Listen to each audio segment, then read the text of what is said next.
Hello friends, welcome to Tamilthina kitchen. இன்றைக்கி நம்ம கிச்சனில் நாம் டேஸ்டியான சக்கரை பொங்கல் எப்படி செய்யறதுன்னு பார்க்க போகிறோம்.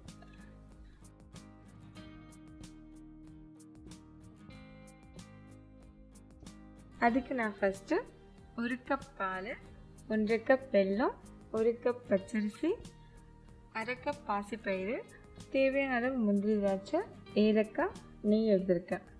அரிசியும் பருப்பையும் 1/2 மணி நேரம் ஊற வச்சுருக்கேன். ஊற வைக்கிறதுக்கு முன்னாடி பருப்பை நான் லேசாக வறுத்து எடுத்திருக்கேன். அரிசியும் பருப்புமா சேர்ந்து 1/2 கப் வரைக்கும் எடுத்திருக்கேன். இதுக்கு நீங்கள் 5லேருந்து 6 கப் வரைக்கும் தண்ணி சேர்த்து வேக வைக்கலாம். 1/2 மணி நேரம் ஊறிடுச்சு.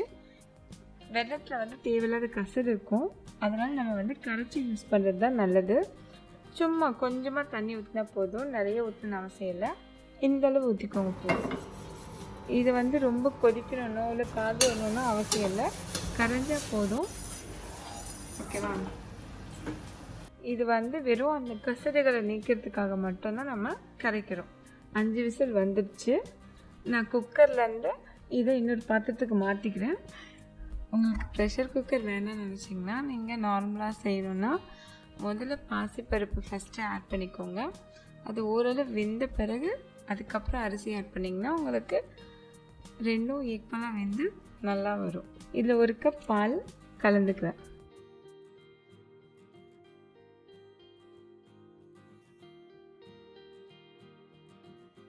இப்போ ஸ்டவ் ஆன் பண்ணிவிட்டு ஆல்ரெடி ஃபில்டர் பண்ணி வச்சுருக்க வெல்லத்தை இது ஆட் பண்ணிக்கிறேன்.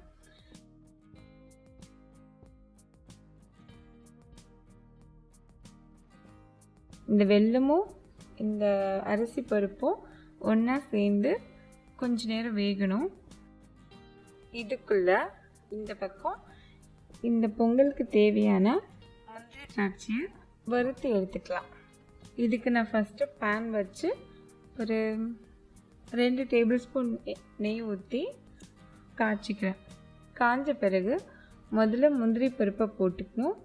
முந்திரி பருப்பு கொஞ்சம் ப்ரௌன் ஆன பிறகு இதில் நம்ம காஞ்ச திராட்சையை போடணும். இந்த திராட்சை நல்லா உப்பி பலூன் மாதிரி வந்த பிறகு வேற ஒரு பவுலில் ட்ரான்ஸ்ஃபர் பண்ணிக்கோங்க.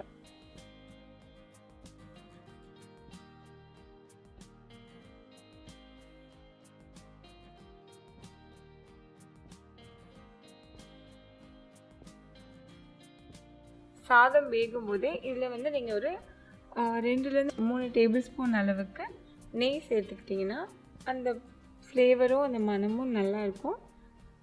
இப்போ இந்த வெல்லமும் அரிசியும் பருப்பும் எல்லாம் சேர்ந்து நல்லா கலந்து வந்திருக்கு. இந்த சமயத்தில் நாம் ஏலக்காய் தூள் சேர்த்துக்கலாம். Pongal almost ready. இப்போ நாம் ஆல்ரெடி ஃப்ரை பண்ணி வச்சுருக்க முந்திரி திராட்சை அந்த நெய்யோடு சேர்ந்து இதெல்லாம் ஆட் பண்ணிக்கலாம். நீங்கள் விருப்பப்பட்டிங்கன்னா தேங்காவை சின்ன சின்ன பீஸாக கட் பண்ணி அதையும் வறுத்து இதில் ஆட் பண்ணிக்கலாம். உங்களுக்கு அந்த ஃப்ளேவர் பிடிக்குன்னா. நான் இன்றைக்கி அதை ஆட் பண்ணல. நீங்கள் பார்த்தீங்கன்னா என்னோடய சக்கரை பொங்கல் நம்ம எப்போவுமே கோவிலில் வாங்கி சாப்பிட்ற மாதிரி இல்லை நம்ம வீட்டில் சாப்பிட்ற மாதிரி ரொம்ப கலர்ஃபுல்லாக இருக்காது. அதுக்கு காரணம் என்னென்னு பார்த்தீங்கன்னா, நாங்கள் இருக்கிற இடத்துல எங்களுக்கு இந்த வெல்லம் தாங்க கிடச்சிது. இந்த வெல்லம் வெள்ளையாக தான் இருக்கும் நீங்கள் எவ்வளோ ஆட் பண்ணாலும். ஸோ நீங்கள் எதிர்பார்க்குற கலர் இதில் வராது.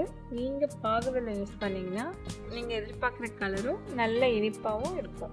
உங்களுக்கு ரொம்ப இனிப்பாக இருக்குது சக்கரை பொங்கல் வேணும்னா நீங்கள் பாகுவெல்லம் யூஸ் பண்ணுங்கள்.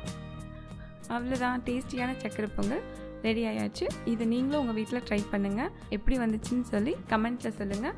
இந்த வீடியோ உங்களுக்கு பிடிச்சிருந்துச்சுன்னா லைக் பண்ணுங்கள், உங்கள் ஃப்ரெண்ட்ஸுங்களுக்கும் ஷேர் பண்ணுங்கள். இந்த மாதிரி வீடியோஸ் உங்களுக்கு வேணும்னு நினச்சிங்கன்னா நம்மளோட சேனலுக்கு சப்ஸ்கிரைப் பண்ணுங்கள். உங்களுக்கு வேறு ஏதாச்சும் ரெசிபி வேணும்னு நினச்சாலும் அதையும் கமெண்ட்டில் சொல்லுங்கள். நான் கூடிய சீக்கிரம் அந்த ரெசிபி பண்ணி வீடியோ அப்லோட் பண்ணுறேன். ஓகே ஃப்ரெண்ட்ஸ், தேங்க்ஸ் ஃபார் வாட்சிங். அடுத்த வீடியோவில் மீட் பண்ணலாம்.